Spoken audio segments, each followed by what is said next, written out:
Hello everyone, welcome to my channel.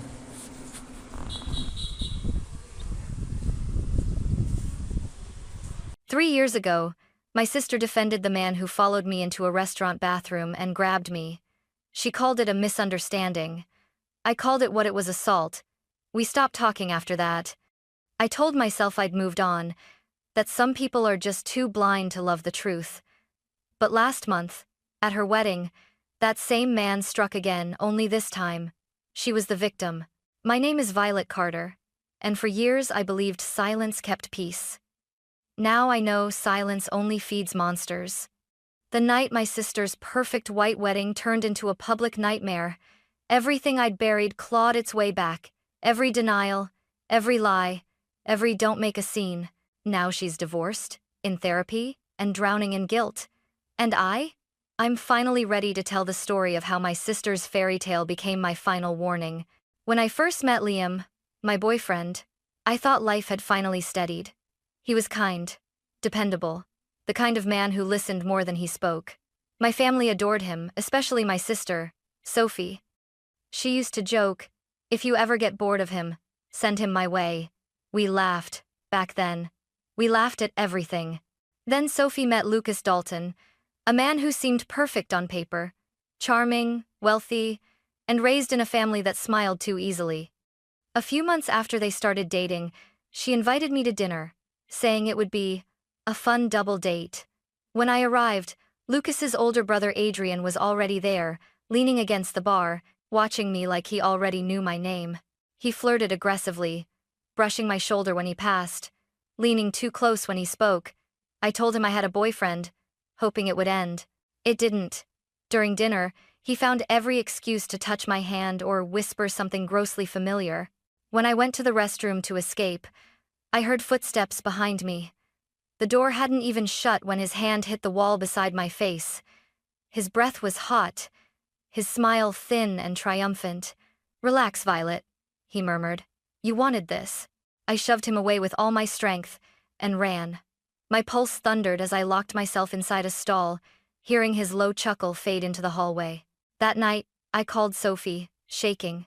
She listened in silence, then said, "Adrian told me you misunderstood him. He said you were flirting." I remember staring at my phone, waiting for her to laugh, to say she was joking. But she didn't. Instead, she sighed and added, "Don't make this into drama, Vi. He's Lucas's brother." That was the moment something inside me cracked, not loud, but deep. A fracture that would take years to shatter completely. 3 years passed, and somehow we pretended nothing had ever happened.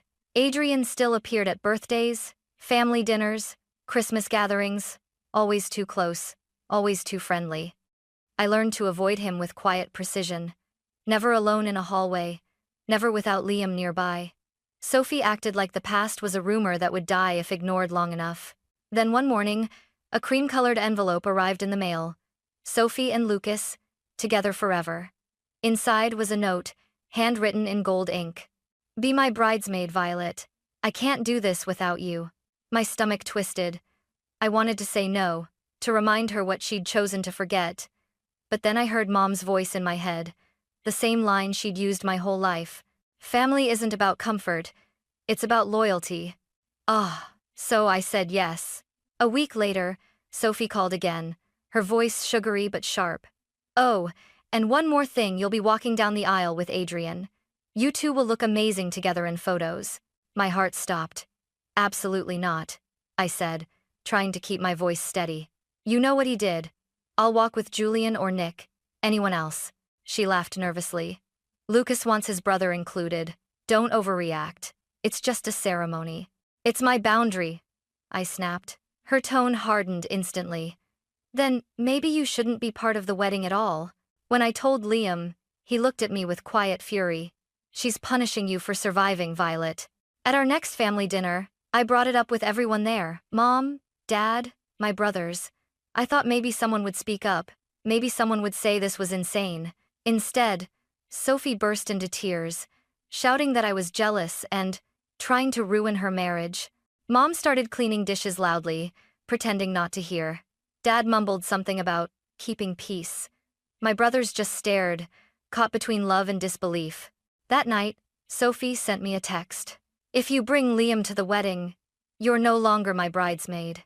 I stared at the screen, numb. My sister had once been my best friend, the girl who braided my hair and whispered secrets under our blanket fort. Now, she was the woman defending the man who had once cornered me and threatening to erase me from her perfect day. Days turned into weeks, and Sophie's texts stayed unanswered in my phone, a bruise I kept reopening just to check if it still hurt. It did. Every time. Family group chats grew colder. My mother sent polite reminders about dress fittings and floral colors, pretending nothing had happened. My father stopped calling altogether. Only Julian, my twin brother, checked in. "You okay?" he'd ask. I'd lie every time. Then came the messages not from Sophie, but from relatives. Aunt May. "She only gets married once, Violet. Can't you let the past stay buried?" Cousin Isabel. "People make mistakes. Don't ruin her big day over some misunderstanding." Even my father wrote, "Sometimes peace costs pride, sweetheart. It's a fair trade." But what about the peace inside me? What about the part that still woke at night hearing the click of a bathroom lock? One evening, I agreed to meet Sophie for coffee, hoping maybe foolishly that she'd changed her mind. When I arrived, she was already sitting, posture perfect, nails pink, the engagement ring catching the light like a knife. I barely sat down before she said, "Violet, please don't start. I know what this is about. I just need you to understand," I began, my voice trembling. Adrian didn't misunderstand. He followed me. Stop. She raised her hand, eyes darting around the cafe. "Do not say that here." "Why not?" "Because it's embarrassing," she hissed. 3 years, Violet. 3. You can't still be living in that moment. "I'm not living in it," I said quietly. "I'm trying not to drown in it." She exhaled sharply, stirring her coffee. "You're making me choose between you and Lucas's family. Don't do that." "No," I replied. "You're choosing between your sister's safety and your fiancé's brother's reputation." Her jaw tightened. "You always have to make yourself the victim." The words sliced through me. Victim. She said it like it was a performance, not a wound. When I got home, Liam was waiting on the porch. I didn't even speak, just collapsed into his chest. "She called it a victim complex," I whispered. Liam's hand clenched at my back. "Then maybe it's time you stop trying to fix people who'd rather see you broken." That night, I sat alone at my desk, staring at a blank page before finally writing. "Dear Sophie, if protecting myself makes me the villain in your story, so be it. I won't apologize for surviving. I never sent it, but for the first time in years, I felt like I'd finally said something loud enough for me to hear. I didn't plan to start a war. I just wanted peace, the kind that doesn't come wrapped in guilt. But by the next week, it was clear that in my family, silence was the only acceptable language. Mom called one night while I was making dinner with Liam. Her voice was strained, almost rehearsed. "Sweetheart, can't you just let Sophie have her day? You don't need to bring up old things." "Old things?" I repeated. "Mom, he assaulted me." A pause. Then softly, "It was a misunderstanding, Violet. People change."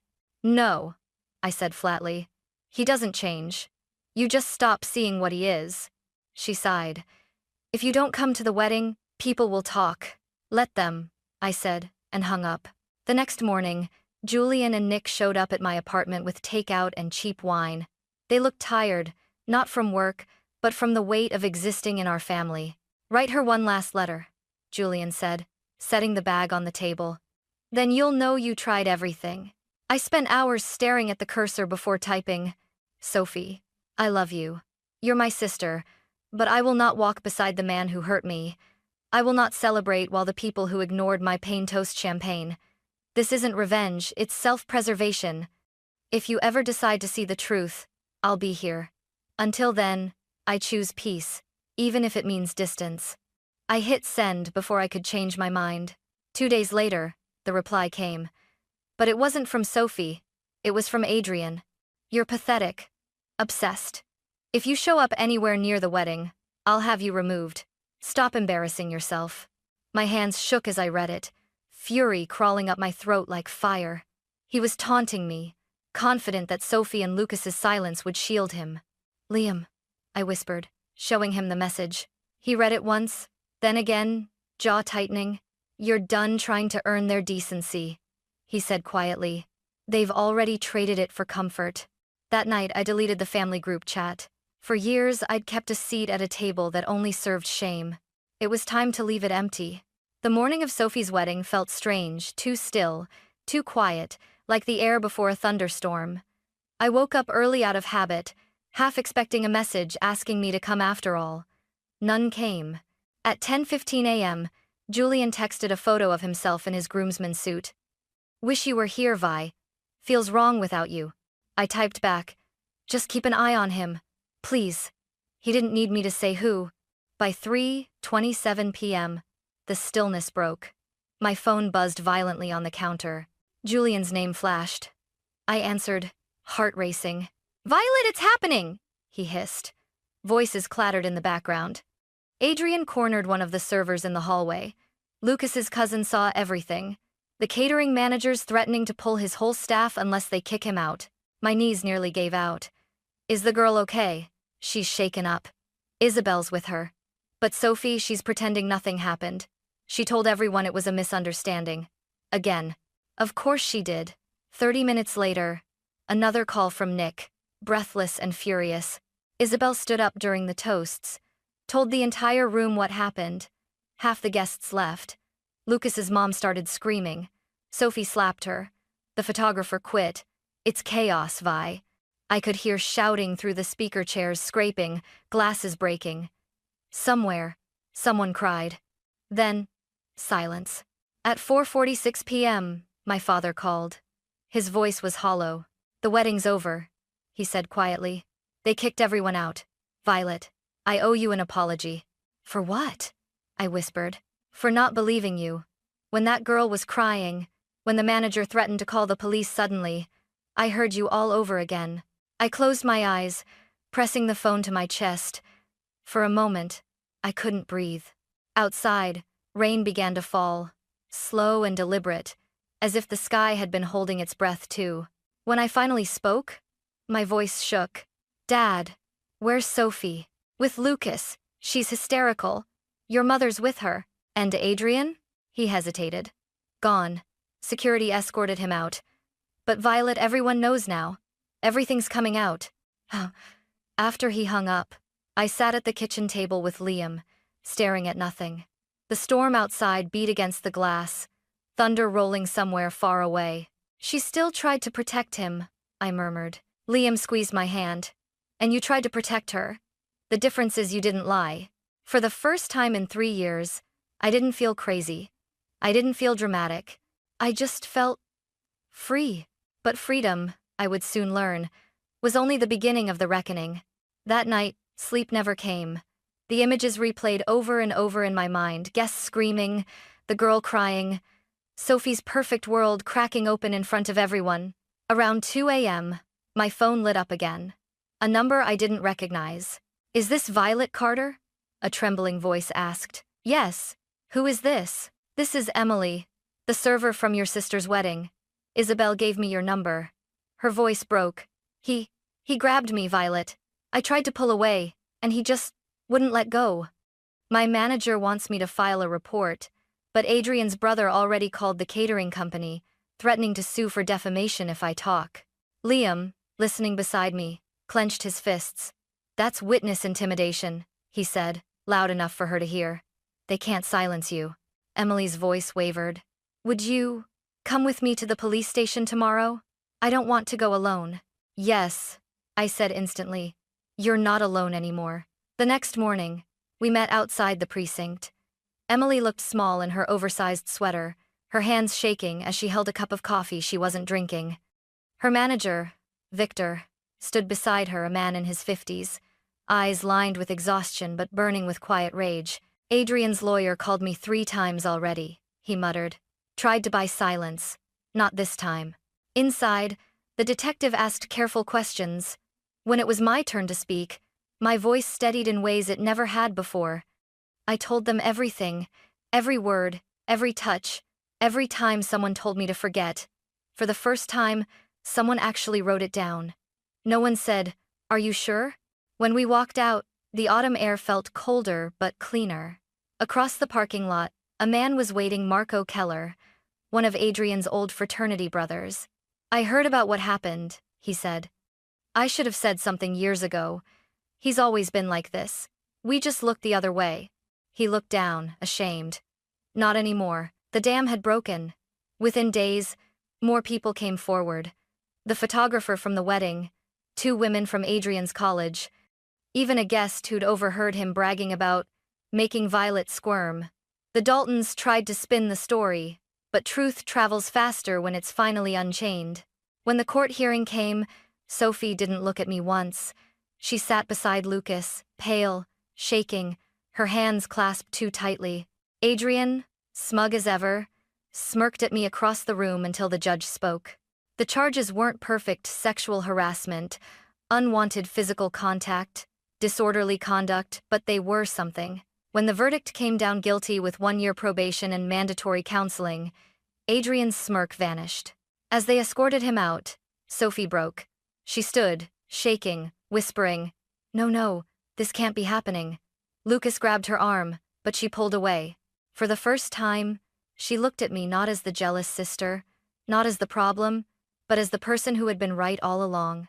Her eyes filled with tears, then shame. Outside the courthouse, reporters shouted questions. I ignored them. Liam wrapped his arm around me, and for once, I didn't flinch.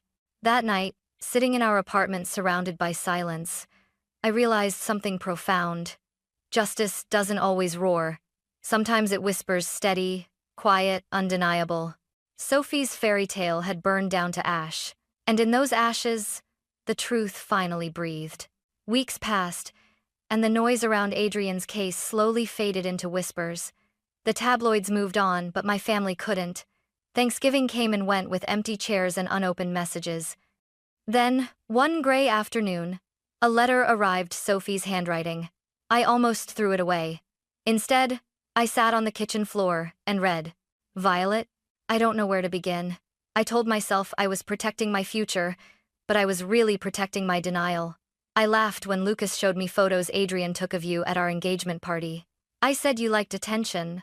That was the moment I chose my fairy tale over you. I found messages between them, Adrian bragging, Lucas encouraging him. I can't describe what it's like realizing you married into rot. I'm leaving him. I'm in therapy. I know I don't deserve forgiveness. I just need you to know. I finally see what you saw. By the time I finished, my hands were trembling. Liam knelt beside me, reading the tears on my face. "She's finally saying the words," he murmured. "Too late," I whispered, folding the letter. She let him touch my life, then called it my imagination. The next day, Mom called for the first time since the trial. "Your sister's home," she said softly. "She's not well." "Neither am I," I replied. Mom hesitated. She found proof via bank transfers, payments Lucas made to other women, threats to lawyers, and pictures, ones you didn't know existed. A cold numbness spread through me. "Pictures?" Her voice cracked. "Of you. From that night at the engagement party. You didn't even see him take them." I dropped the phone. Liam caught me before I hit the floor. Sophie sent another letter 3 days later. "I'm divorcing Lucas. The police have everything. I told them everything. Adrian wasn't acting alone. I laughed at evil because it came wrapped in charm, and you paid the price for it. I'm not asking for redemption. I just hope someday you find peace, even if I'm never part of it." I read those words under the lamplight, the ink trembling like a confession too heavy to hold. For the first time, I didn't feel rage, only exhaustion. "Will you answer her?" Liam asked. I shook my head. "Not yet. Maybe not ever. Some wounds don't want closure, they just want air." That night, I slept through until morning, dreamless for the first time in years. The storm had passed, but it left behind a coastline I barely recognized, quiet, raw, and mine again. A full year passed before I realized what healing actually looked like. It wasn't forgiveness, or some dramatic moment of closure. It was waking up one morning and not feeling the weight of their names in my chest. Liam proposed quietly one Sunday. No cameras, no crowd, just the smell of pancakes and sunlight spilling across our kitchen counter. The ring was simple, delicate, almost shy. "Marry me," he said. "Not because we need perfect families, just because we survived them." I said yes. We held the ceremony in my parents' backyard, surrounded by people who had stayed when it mattered. Julian stood beside Liam as best man. Nick walked me down the aisle. Isabel read a passage about truth, voice trembling but proud. Mom cried through the entire thing. Dad didn't stop holding her hand. Sophie wasn't there. But a week before the wedding, she sent a small card, no return address, just my name in her looping handwriting. "I wish you the kind of peace I used to call weakness. I wish you love that never asks for your silence. And I hope one day you'll see that your strength saved more than just yourself." I kept the card in a drawer, beside the engagement ring box and a copy of my police statement. Artifacts of pain and proof. During the reception, as dusk melted into gold, Julian whispered, "You did it, Vi. You built something honest." I looked at Liam laughing with Nick across the garden, the soft hum of voices, the gentle wind rustling the tablecloths, so simple, so real. "I didn't build it alone," I said, "but I had to choose myself first." When the music slowed, I stood barefoot in the grass, feeling the earth solid beneath me, the opposite of fear. I thought of Sophie somewhere out there, piecing herself back together. For the first time, I didn't wish for her return. I wished for her freedom. As the last song played, Liam slipped his hand into mine. "Still think you ruined her wedding?" he teased softly. I smiled. "No, I think I saved someone else's, because sometimes the real, happily ever after, isn't about the person you marry. It's about the version of yourself you finally become."